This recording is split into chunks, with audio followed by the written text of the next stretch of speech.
ఆలోచన అదే ఏం లేదు. సరే సరే.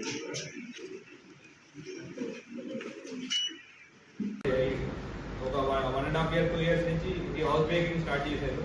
అతనితో ఆసిఫ్తో పాటు వసీం, సోహెల్, జావేద్ ఖాన్, రియాజ్, అలీ, ఆసిఫ్ ఖాన్ మిగతా వాళ్ళు కూడా కలిశారు.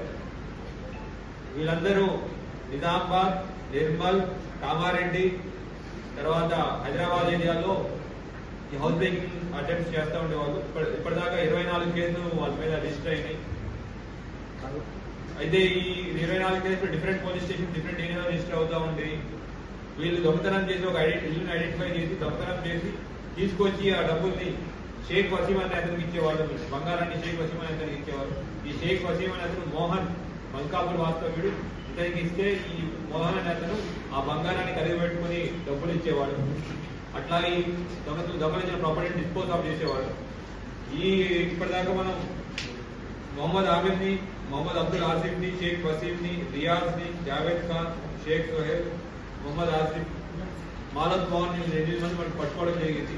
ఇంకా కొంతమంది పట్టుకోవాలి కానీ ఇంకా పట్టుకోవాల్సి ఉంది. అయితే దీంట్లో ఈ షేక్ వసీం అనే అతని పైన 8 కేసులు పాత కేసులో నిందితుడు.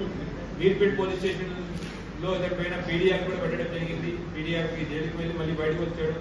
మళ్ళా ఈ అఫెన్సెస్ చేయడం మొదలుపెట్టాడు. ఇంకొక వ్యక్తి చర్పట్ సోహెల్ అలియా షేక్ సోహెల్, తన మీద 7 కేసెస్ ఉన్నాయి. నిజామాబాద్ లో చాలా దొంగతనాలు చేశాడు.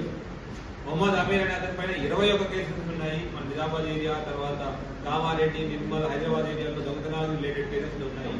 మొహమ్మద్ అబ్దుల్ ఆసిఫ్ అనే పైన 10 కేసెస్ ఉన్నాయి.